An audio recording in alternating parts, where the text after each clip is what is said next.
Puji Tuhan, saya sampaikan selamat pagi dan Airena, salam sejahtera dalam Kristus Yesus Tuhan kita. Amin.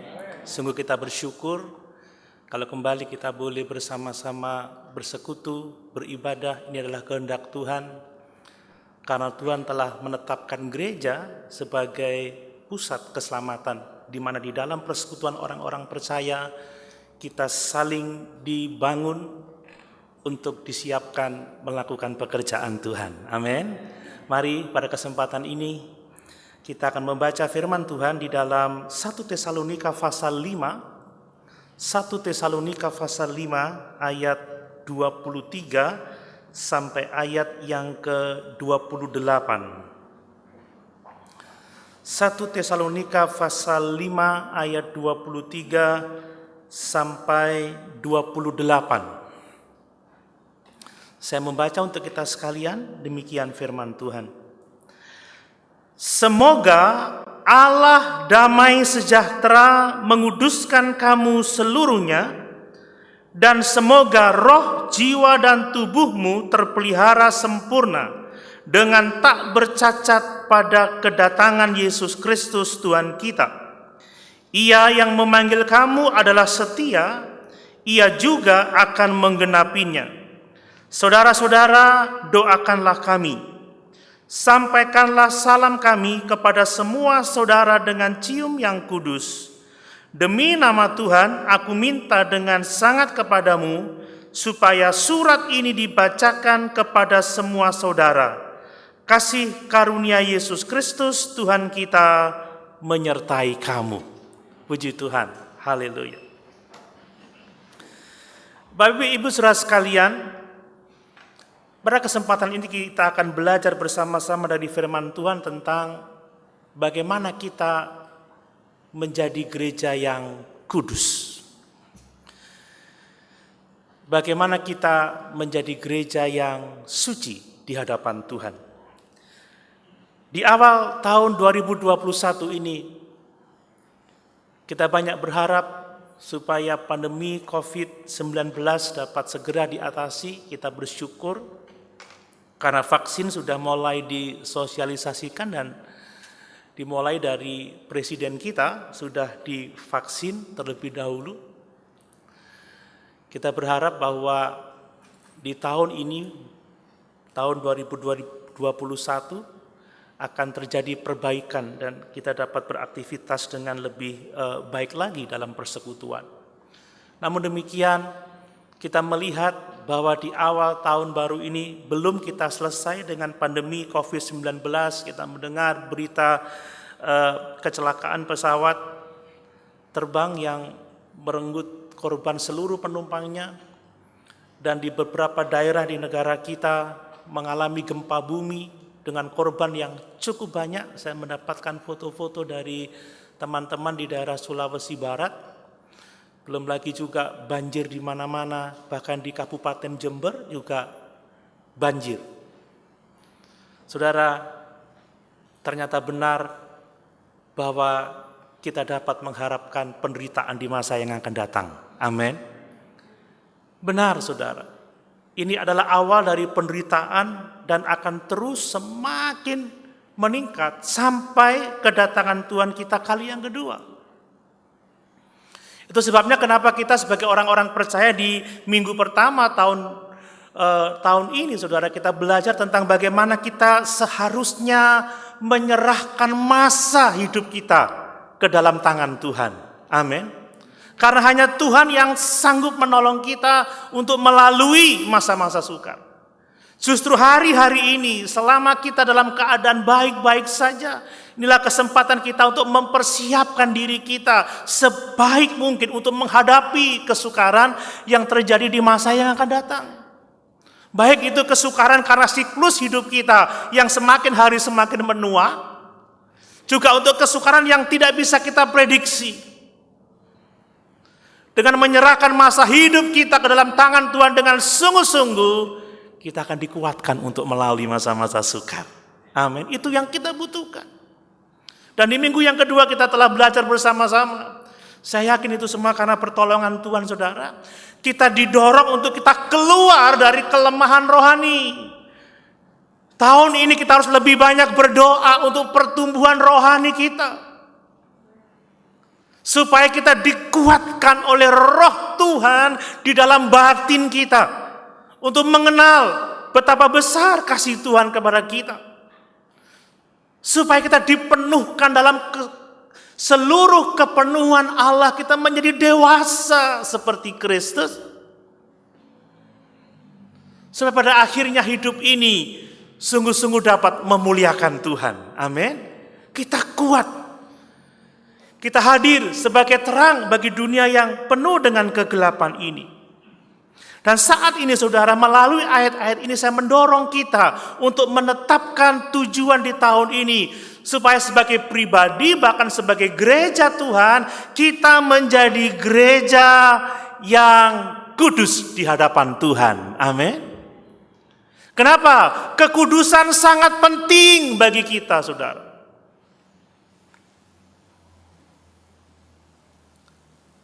Tanpa kekudusan, kita tidak dapat menikmati kebahagiaan dalam hidup ini.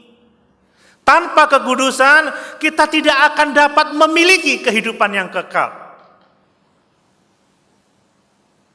Dari ayat-ayat ini Paulus mengajarkan kepada kita bahwa gereja itu adalah persekutuan orang-orang percaya yang rindu dan terus berusaha untuk menjadi sepenuhnya kudus di hadapan Tuhan. Dalam ayat yang ke-23 dikatakan, semoga Allah damai sejahtera menguduskan kamu seluruhnya. Dalam bahasa Inggris diterjemahkan dengan kata true by true. Sepenuhnya kita menjadi kudus di hadapan Allah kita. Mari kita menjadikan tahun ini tahun kekudusan bagi kita. Amin, saudara. Kita mulai dengan menyerahkan masa hidup kita ke dalam tangan Tuhan yang kuat, yang sanggup menolong kita, yang sanggup memberkati kita. Kita keluar dari kelemahan rohani. Kita semakin banyak berdoa untuk kebangunan rohani kita. Supaya pada akhirnya kita menjadi gereja yang kudus di hadapan Tuhan. Sebab gereja adalah persekutuan orang-orang percaya yang selalu rindu, persekutuan orang-orang percaya yang selalu berusaha untuk menjadi kudus seluruhnya di hadapan Tuhan. Nah, saudara, berbicara mengenai kekudusan, Paulus menunjukkan kepada kita betapa pentingnya kekudusan kita. Tidak hanya Paulus, tetapi juga Petrus, bahkan seluruh kitab suci menyatakan kepada kita pentingnya kekudusan itu. Dalam ayat ini saja beberapa kali Paulus berbicara tentang pentingnya kekudusan. Coba kita lihat di dalam pasal 3, saudara. 1 Tesalonika 3 ayat yang ke-13. Ditulis seperti ini. Kiranya Dia menguatkan hatimu supaya tak bercacat dan kudus di hadapan Allah dan Bapa kita pada waktu kedatangan Yesus Tuhan kita dengan semua orang kudusnya. Amin. Ini adalah doa Paulus, harapan kita semua. Supaya kita dikuatkan hati kita. Ternyata butuh kekuatan hati, saudara. Butuh komitmen yang tinggi untuk kita menjadi tak bercacat di hadapan Tuhan, menjadi kudus di hadapan Tuhan, menjelang kedatangannya kembali. Supaya tatkala Kristus datang menjemput kita, kita didapatinya layak di hadapannya. Amin, saudara. Sebab Alkitab berkata, tanpa kekudusan tidak ada seorang pun yang dapat melihat kerajaan Allah. Hari ini kita disibukkan dengan berbagai macam berita yang cukup menakutkan. Tapi pagi ini saya mau mengarahkan kita kepada kekudusan Allah. Amin. Saudara, tidak ada artinya tanpa kekudusan kita tidak akan mampu melalui masa-masa sukar ini dengan baik. Mari kita juga seperti Paulus, kiranya Tuhan menguatkan hati kita. Menjadi tujuan kita di tahun ini supaya kita tak bercacat dan kudus di hadapan Allah dan Bapa kita. pada waktu kedatangannya kembali, dengan semua orang kudusnya. Kudus tidak hanya melulu diri kita, tetapi kita mau komitmen seluruh jemaat Tuhan. Kedapatan kudus di hadapan Allah. Amin. Kita saling bergandeng tangan untuk mencapai kekudusan seperti yang dikehendaki oleh Tuhan. Dalam pasal yang keempat, perhatikan ayat yang ketiga, saudara. Pasal 4 ayat yang ketiga. Karena inilah kehendak Allah pengudusanmu, yaitu supaya kamu menjauhi percabulan. Amin. Allah menghendaki pengudusan hidup kita. Kita harus melepaskan segala kecemaran, melepaskan segala dosa. Hari demi hari kita harus mengalami progres pertumbuhan. Semakin hari semakin dibersihkan, semakin dikuduskan. Sehingga sampai kedatangan Tuhan kembali kita kedapatan layak di hadapan Tuhan. Dalam ayat yang ketujuh, coba. Pasal yang keempat tadi, ayat yang ketujuh. Allah memanggil kita bukan untuk melakukan apa yang cemar, melainkan apa yang kudus. Amin.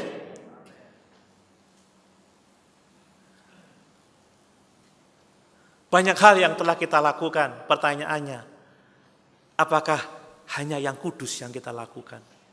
Mulai dari pikiran, mulai dari perasaan, mulai dari kehendak, sikap kita. Apakah semuanya yang kita lakukan berkenan di hadapan Tuhan? Saya tahu kita tidak akan menjadi sempurna seutuhnya, tetapi paling tidak ada alasan mendasar yang membuat kita dituduh bersalah karena kecemaran. Amin, saudara. Amin. Saya juga masih salah, tapi saya berdoa supaya tidak ada dasar yang membuat kita dituduh bersalah, baik di hadapan Tuhan maupun di hadapan manusia. Ini sesuatu yang sangat penting. Saudara, apa sih maksudnya dikuduskan? Saya ingin menjelaskan ini lagi supaya kita di-refresh kembali, supaya kita segar di tahun ini dan ini menjadi tujuan kita. Dikuduskan artinya hidup ini dikhususkan untuk Tuhan. Hidup kita ini dipisahkan dari dunia yang jahat, dikhususkan untuk Tuhan. Ya, seperti istri saya itu dikhususkan untuk saya, tidak untuk laki-laki yang lain. Saya juga dikhususkan untuk istri saya, makanya saya tidak boleh ngelirik-ngelirik yang lain. Yang lihat boleh, ngelirik nggak boleh. Kalau ngelirik itu konotasinya jelek, saudara ya. Ada maksud-maksud tersembunyi. Amin. Nah, kita ini telah dikhususkan untuk Tuhan. Kita dari dunia, tapi kita ditebus dengan darah yang sangat mahal untuk hidup kita ini dikhususkan bagi Allah. Ini artinya pengudusan.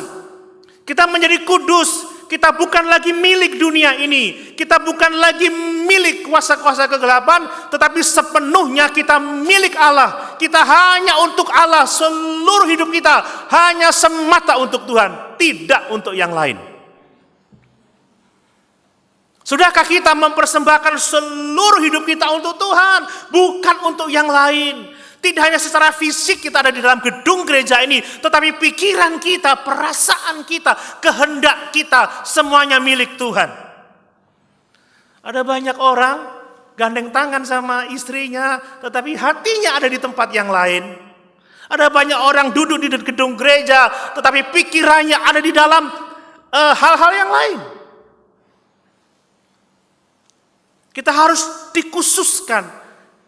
Sebagaimana mic ini, saudara, tidak dipakai untuk di tempat-tempat lain, khusus untuk di mimbar ini saja. Amin.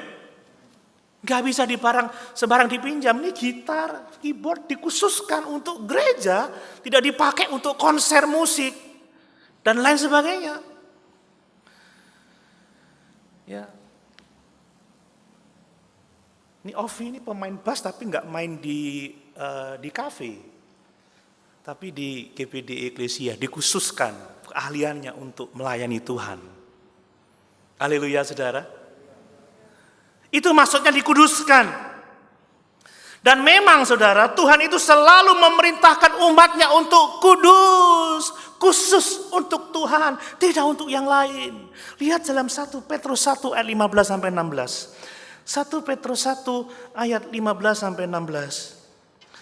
Tetapi hendaklah kamu menjadi kudus dalam seluruh hidupmu, sama seperti Dia yang kudus yang telah memanggil kamu. Sebab ada tertulis, kuduslah kamu sebab aku kudus. Amin.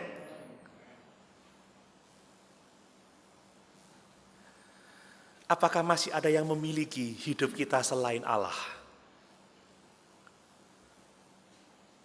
Itu menjadi pertanyaan yang harus kita dengungkan setiap hari, supaya pada akhirnya kita khusus untuk Tuhan.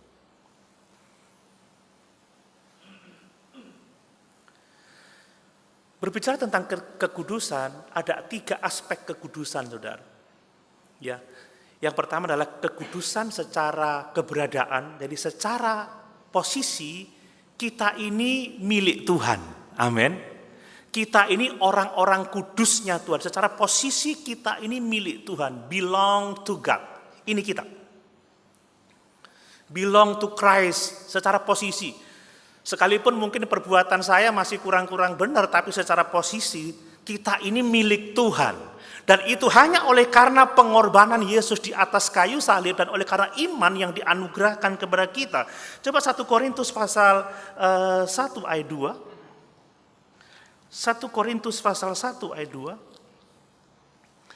Kepada jemaat Allah di Korintus, yaitu mereka yang dikuduskan dalam Kristus Yesus dan yang dipanggil menjadi orang-orang kudus, dengan semua orang di segala tempat yang berseru kepada nama Tuhan kita Yesus Kristus, yaitu Tuhan mereka dan Tuhan kita. Maksudnya kita secara posisi kita telah dikuduskan untuk menjadi orang-orang kudusnya. Artinya menjadi orang-orang khususnya, menjadi miliknya, menjadi anak-anaknya. Makanya tidak heran Alkitab berkata Allah itu mencari umat baginya. Orang-orang yang kudus baginya. Orang-orang yang khusus baginya. Tidak bagi yang lain. Ayat yang ke-30 saudara dari 1 Korintus 1 tadi. Tetapi oleh Dia kamu berada di dalam Kristus Yesus. Ini berbicara tentang keberadaan kita. Berada di dalam Kristus Yesus yang oleh Allah telah menjadi hikmat bagi kita. Ia membenarkan dan menguduskan dan menebus kita. Jadi secara posisi kita menjadi milik Allah oleh karena pengorbanan Yesus Kristus di atas kayu salib. Masih banyak ayat-ayat lain yang mengatakan tentang itu, tapi tidak mungkin kita bisa buka semua mengingat waktu, saudara. Itu sisi yang pertama. Nah, aspek yang kedua adalah pengudusan sikap hidup. Ini pengudusan yang sifatnya progresif. Sebagai anak-anak Allah, sebagai milik Allah, kita perlu menanggalkan segala dosa, kejahatan kita, sampai pada akhirnya kita menjadi sempurna, kudus seutuhnya di hadapan Tuhan. Amin. Ini yang menjadi penting. Pengudusan yang sifatnya progresif. Coba kita lihat di dalam 2 Korintus 3 ayat 18. 2 Korintus 3 ayat 18.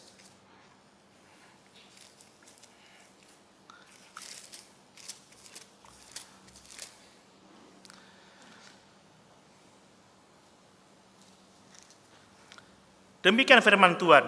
Dan kita semua mencerminkan kemuliaan Tuhan dengan muka yang tidak berselubung. Dan karena kemuliaan itu datangnya dari Tuhan yang adalah Roh, maka kita diubah menjadi serupa dengan gambarnya dalam kemuliaan yang semakin besar. Saudara, kalau Bapak Ibu mengadopsi seorang remaja yang tidak dari lingkungan hidup kita, secara hukum ketika disahkan pengadilan dia menjadi anak kita, tetapi dia harus belajar banyak cara hidup menjadi anak kita. Mulai dari cara makan, cara berpakaian, cara berbicara, cara bersikap. Ya, sikap dari tempat lain nggak beda dengan sikap di rumah kita. Beda dengan sikap di rumah kita. Makanya orang perlu progres. Kita yang dari orang berdosa diangkat menjadi anaknya, dikhususkan bagi Tuhan. Kita perlu diubah menjadi serupa dengan gambarnya dalam kemuliaan yang semakin besar. Tambah hari tambah kudus, tambah kudus, tambah kudus. Tambah hari segala kekotoran kita buang, dosa kita lepaskan. Dulu kita suka marah, mulai jadi sabar. Dulu kita suka dengki, mulai kita menjadi penerima. Dulu kita adalah orang-orang yang mungkin kasar, mulai jadi lembut. Amin, saudara. Dulu kita nggak pede, mulai percaya pada Kristus dengan sungguh-sungguh. Ada perubahan semakin besar dalam kemuliaan yang semakin besar. Ini kalau saya mengingat 25 tahun yang lalu, saya nggak jadi seperti sekarang ini. Proses yang panjang ini adalah pengudusan yang sifatnya progresif. Ada banyak ayat tentang itu. Dan yang ketiga adalah kita akan dikuduskan secara sempurna saat kita berjumpa dengan Yesus dalam kerajaan sorga. Ini proses. Dalam kemuliaan yang semakin besar sampai kita meninggal dipanggil Tuhan, atau ketika Tuhan datang kita berjumpa dengan Dia, kita sempurna seperti Dia. 1 Yohanes 3 ayat 2. 1 Yohanes 3 ayat 2.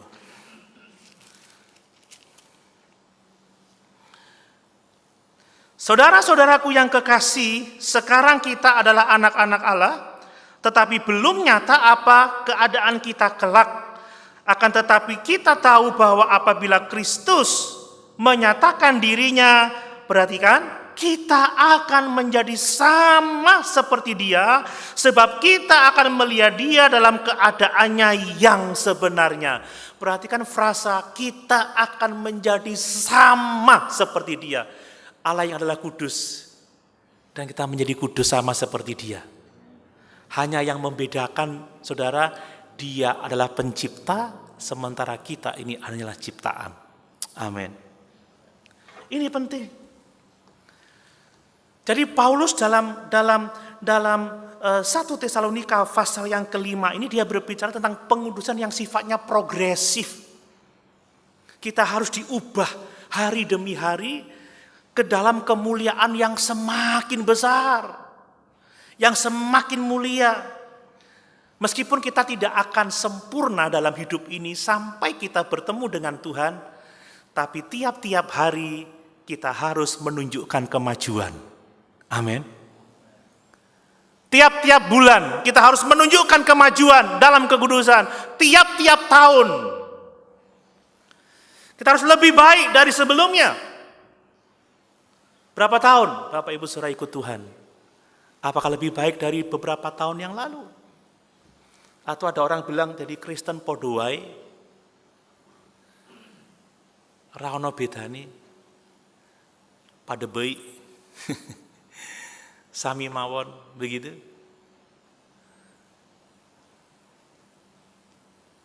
Mari saudara kita jadikan tahun ini kita mau mengalami perubahan yang sifatnya radikal. Amin. Karena kita sudah mendekati hari kedatangan Tuhan, saudara. Nah, dari ayat-ayat ini saudara, ada 5 hal yang akan kita pelajari yang penting untuk pertumbuhan iman kita. Silakan. Ada 5 hal.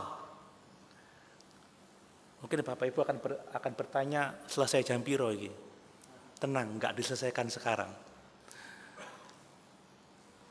Ada 5 hal yang perlu kita ketahui dari ayat-ayat ini. Yang pertama adalah bahwa kekudusan itu berasal dari Allah damai sejahtera. Amin. Kita enggak mampu mendapatkannya sendiri, kita butuh Tuhan. Yang kedua, bahwa kekudusan itu meliputi roh, jiwa, dan tubuh kita. Yang ketiga, kekudusan itu untuk Tuhan, motivasinya untuk Tuhan, dan supaya kita siap menyongsong kedatangan Tuhan kali yang kedua. Amin. Atau kalau tidak kedatangan Tuhan kali yang kedua, mungkin saat kita menghadap Dia dengan kematian. Pastikan kita siap dengan kekudusan yang semakin hari semakin bertambah. Amin, saudara. Kita menjadi yang terbaik dari diri kita di dalam Kristus. Yang keempat, kekudusan itu hanya akan tumbuh dalam persekutuan kasih sesama orang percaya. Di luar persekutuan orang-orang percaya, kita tidak akan dapat menjadi kudus dalam segala hal. Saya nggak bisa mempraktekkan kesabaran tanpa Bapak Ibu Saudara sekalian. Saya butuh banyak sabar sama Pak Yosef, saudara. Kalau nggak sama Pak Yosef, nggak bisa melatih kesabaran saya. Ini hanya contoh saja, guyon. Jangan berpikir Pak Yosef ini megeli, enggak saudara, enggak. Tapi saya juga enggak akan belajar mengasihi saudara, mengasihi tanpa saudara. Amin. Saya enggak bisa belajar saling memperhatikan tanpa orang lain. Dan yang kelima, saudara, kekudusan tumbuh hanya dalam kasih karunia Tuhan kita Yesus Kristus. Tanpa persekutuan dengan Tuhan, kita tidak akan mengalami kekudusan yang sebenarnya. Jadi ini yang diajarkan dalam ayat-ayat ini, bahwa kekudusan berasal dari Allah damai sejahtera. Kekudusan meliputi roh, jiwa, dan tubuh kita untuk Tuhan, menantikan kedatangan Tuhan kembali. Bahwa kekudusan bertumbuh dalam persekutuan kasih orang-orang percaya. Dan kekudusan bertumbuh dalam kasih karunia Yesus Kristus. Baik, mari kita lihat poin yang pertama, saudara. Tentang kekudusan berasal dari Allah damai sejahtera. Mari kita lihat kembali 1 Tesalonika pasal 5 ayat yang ke-23 bagian A saja. Semoga Allah damai sejahtera menguduskan kamu seluruhnya. Sekali lagi, semoga Allah damai sejahtera menguduskan kamu seluruhnya. Kekudusan bersumber dari Allah kita. Amin, saudara. Kita tidak mampu menghasilkan kekudusan dengan kekuatan kita sendiri. Kita tidak mampu menghasilkan kekudusan dengan usaha kita sendiri. Kekudusan selalu bersumber dari Allah damai sejahtera melalui karya pengorbanan Kristus di atas kayu salib yang telah mengangkut dosa-dosa kita, melalui permandian kembali oleh air dan firman, air dan roh, dan melalui bimbingan firman Allah, kita akan mengalami kekudusan dalam hidup ini. Tanpa keselamatan dari Kristus, tanpa kelahiran kembali, tanpa tuntunan firman Allah, kita tidak akan bisa menjadi kudus dalam kehidupan ini.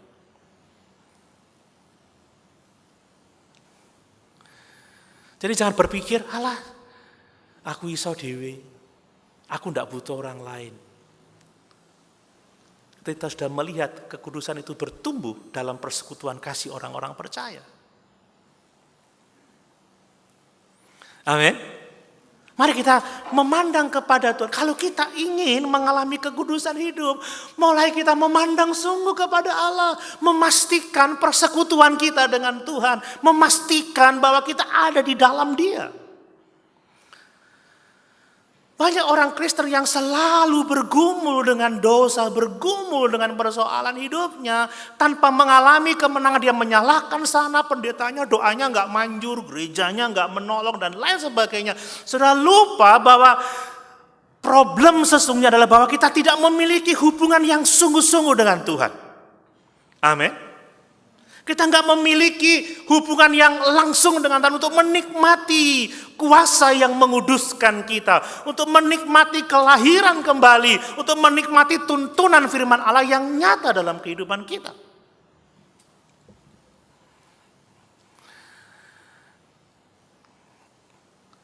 Kadang kalau aku enggak bertumbuh di gereja itu, enggak, dimanapun gerejanya. Mungkin gerejamu di GPDI Jalan Surga, di surga sana, kalau enggak punya persekutuan dengan Yesus, kita enggak akan bertumbuh dalam kekudusan. Amin. Amin. Mulai melihat ke dalam diri, sejauh mana hubungan kita dengan Tuhan. Gimana doa-doa kita? Gimana pembacaan kitab suci kita? Gimana pujian penyembahan kita, ibadah kita? Kadang orang ingin didoakan sekali semuanya beres. Nggak bisa, saudara. Kami pelayan-pelayan Tuhan mendorong saudara memiliki hubungan yang intim dengan Tuhan, dekat dengan Tuhan, karena sumber kekudusan adalah Allah damai sejahtera. Bukan yang lain. Saudara mau kemanapun juga, mau didoakan siapapun juga, tapi kalau saudara tidak membangun persekutuan intim dengan Tuhan, kami ini hanya membawa orang untuk berjumpa dengan Allah dan membangun hubungan yang intim dengan Dia. Amin. Kami tidak bisa melakukan lebih banyak, karena selebihnya adalah dalam ayat ini, semoga Allah damai sejahtera menguduskan kamu seluruhnya. Bukan aku menguduskan kamu, tidak, tapi semoga Allah damai sejahtera menguduskan kamu seluruhnya. Nah, menarik sekali ketika dikatakan semoga Allah damai sejahtera. Allah disebut sebagai Allah damai sejahtera. Saya melihat dalam terjemahan dalam bahasa Yunaninya, damai sejahtera menggunakan kata eirene. Eirene itu artinya peace, damai. Artinya ada rasa aman, ada perlindungan Tuhan. Eirene ini berbicara mengenai damai sejahtera Allah dalam kehidupan kita. Ada jaminan pemeliharaan, jaminan keselamatan dari Tuhan. Allah disebut sebagai Allah damai sejahtera, God of peace. Apa maksudnya God of peace? Saudara, Paulus menamakan Allah sebagai Allah damai sejahtera. Dia mau menegaskan kepada kita bahwa pekerjaan pengudusan yang dikerjakan Allah atas kita itu adalah jalan untuk memberikan damai sejahtera kepada kita. Amin. Artinya apa, saudara? Tanpa pengudusan kita nggak akan pernah mengalami damai sejahtera. Kiranya Allah damai sejahtera menguduskan kamu. Ada hubungan yang sangat erat antara pengudusan dan damai sejahtera. Tanpa pengudusan kita tidak akan mengalami damai sejahtera. Dan saat-saat kita mengalami kekudusan Allah, saat-saat kita bertumbuh dalam kekudusan Allah damai sejahtera, kita akan mengalami damai sejahtera yang semakin berlimpah-limpah. Banyak orang kehilangan damai. Dia menyalahkan pihak sini, pihak sana, berusaha sana, berusaha sini. Tapi sekarang kita tahu, saudara, damai sejahtera mulai dari pengudusan hidup kita. Katanya orang Kristen damai sejahtera, kok hatinya panas terus. Kristen tapi biang kerok misalkan begitu. Kristen tapi bikin masalah aja. Katanya pelayan tapi kok ya begitu, kasar dan lain sebagainya.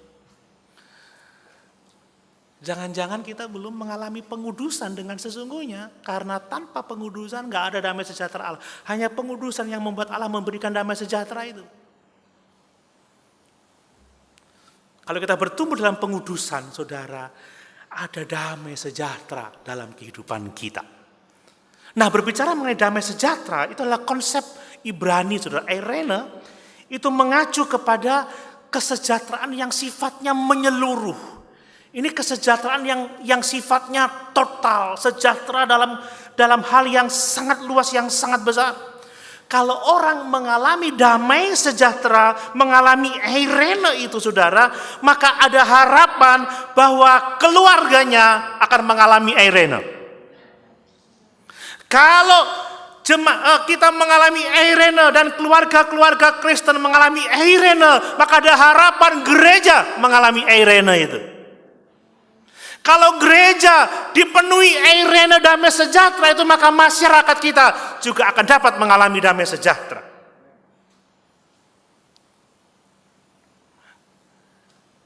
Makanya benar pujian lama itu, kalau ku cari damai, hanya ku dapat dalam Yesus. Amin. Nggak ada tempat yang lain. Karena harus kudus dulu. Baru dari kekudusan yang kita terima dari Allah damai sejahtera, kita mengalami damai sejahtera. Dari kita damai sejahtera, orang lain damai sejahtera, keluarga kita ada damai sejahtera. Jangan sampai keluarga Kristen nggak akur. Istri nyambel untuk awake dhewe.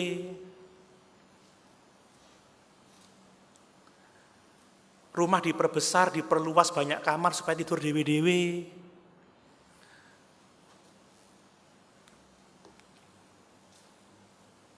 Kalau keluarga-keluarga Kristen damai sejahtera, saudara, jemaat pasti damai sejahtera.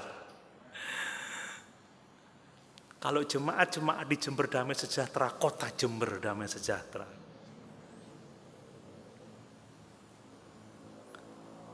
Indonesia sejahtera. Nah, saudara, meliputi apa saja sih damai sejahtera, saudara? Sebenarnya kesejahteraan yang dimaksud oleh Tuhan adalah kesejahteraan yang sifatnya rohani, bukan kesejahteraan secara fisik, secara materi. Ya, Tuhan mampu memberikan damai sejahtera atau kesejahteraan secara fisik, tetapi yang terutama damai sejahtera eirene itu bicara soal damai sejahtera rohani. Ingat ketika Yesus dia menjumpai murid-muridnya di ruangan yang tertutup, dia berkata eirene. Kepada siapa? Kepada orang-orang yang ketakutan, kepada nelayan-nelayan yang miskin, kepada orang-orang yang terpinggirkan, kepada orang-orang yang terancam hidupnya. Tapi dia berkata, eirene. Amin, saudara. Damai sejahtera buat kamu. Apa sih damai sejahtera rohani itu, saudara? Damai sejahtera rohani itu adalah berbicara mengenai damai sejahtera dengan Tuhan dan damai sejahtera dengan sesama. Kalau orang sudah sungguh-sungguh berdamai dengan Tuhan, mengalami pengampunan dosa, hidupnya dikuduskan, memiliki persekutuan dengan Dia, maka orang yang damai dengan Tuhan, dia akan dapat membangun damai dengan orang-orang di sekitarnya.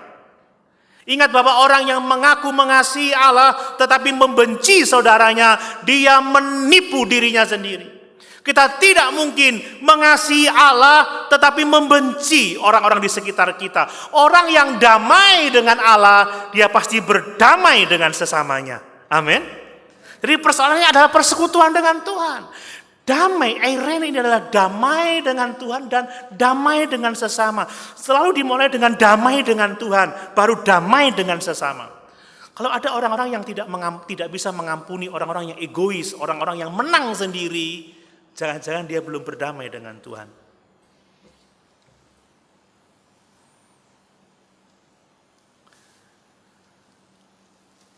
Mulai dari diri kita.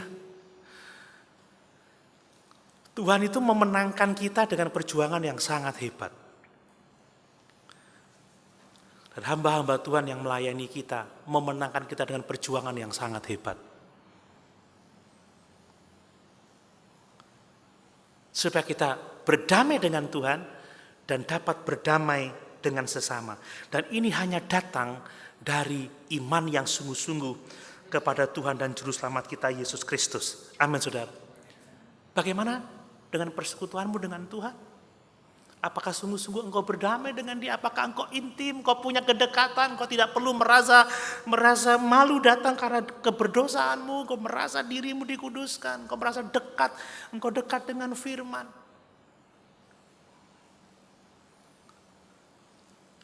Dan bagaimana dengan hubunganmu dengan sesamamu? Hubungan suami istri fine-fine saja?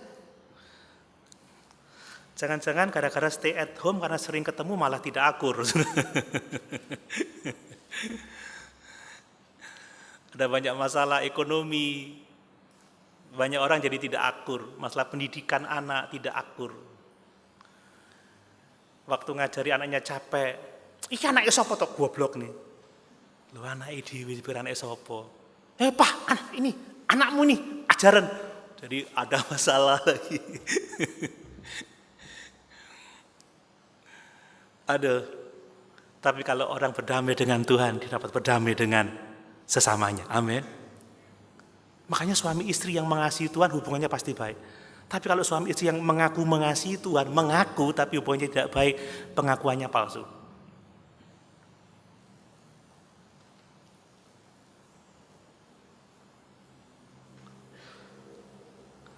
Mulai dari damai dengan Tuhan, baru damai dengan sesama. Amin, saudara. Ini jalan Tuhan. Kemudian saudara, kita juga akan mengalami kedamaian di dalam batin kita. Kedamaian di dalam hati kita sekalipun keadaan sekarang ini sukar.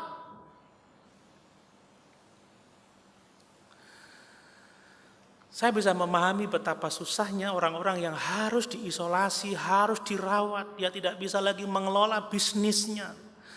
Tidak bisa lagi mengatur usahanya. Belum lagi dia terancam kesehatannya, pengeluaran uangnya banyak, bisnisnya tidak menghasilkan hasil yang banyak. Masih lagi ada gempa bumi lagi, Gunung Semeru meletus lagi, terancam banjir lagi. Saya nggak bisa bayangkan stresnya seperti apa. Rumah kami udah mulai pada bocor. Kata istri saya, ayo Pak, benar nol bocor. Namanya suami kegendutan gak bisa naik genteng. Mama baru bocor gini aja mengeluh, yang kebanjiran itu loh bagaimana. Diam dia saudara. Tapi itu alasan yang dibuat-buat supaya gak naik genteng.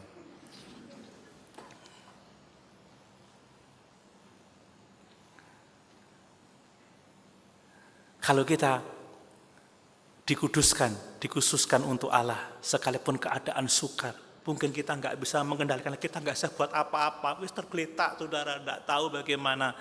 Tapi orang memiliki damai sejahtera dari Allah yang luar biasa.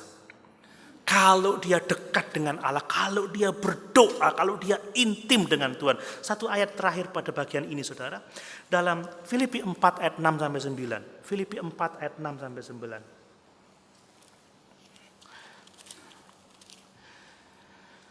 Demikian firman Tuhan. Janganlah hendaknya kamu khawatir tentang apapun juga, tetapi nyatakanlah dalam segala hal keinginanmu kepada Allah dalam doa dan permohonan dengan ucapan syukur. Damai sejahtera Allah yang melampaui segala akal akan memelihara hati dan pikiranmu dalam Kristus Yesus. Amin. Kalau orang berdamai dengan Tuhan, punya hubungan intim dengan Tuhan, dia tahu berdoa, dia tahu menyerahkan segala pergumulannya kepada Tuhan, dia tahu menyerahkan kekhawatirannya kepada Allah, maka Allah sumber damai sejahtera, Allah akan memberikan damai sejahtera yang melampaui segala akal dan memelihara hati dan pikiran kita dalam Kristus Yesus Tuhan kita. Amin. Bapak Ibu tahu kenapa kata-kata memelihara hati kita itu penting? Kalau orang udah khawatir, orang udah was-was, hatinya kacau, pikirannya kacau. Konflik, itu isinya. Ya apa lagi? Kamu salah. Mulai salahkan sini, mulai raup sana, raup sini. Tapi kalau orang percaya dan punya hubungan dengan Tuhan, ada damai sejahtera yang luar biasa dalam hidupnya. Jangan dipikir orang yang tenang, senyum, mesem ini duwe akeh, kadang juga duwe. Tapi ada damai sejahtera dari Tuhan. Sebab tahu Allah yang memeliharanya. Dan memang saudara, mukjizat itu selalu ada. Amin. Ingat kata pemazmur, Tuhan gembalaku yang baik, takkan kekurangan aku.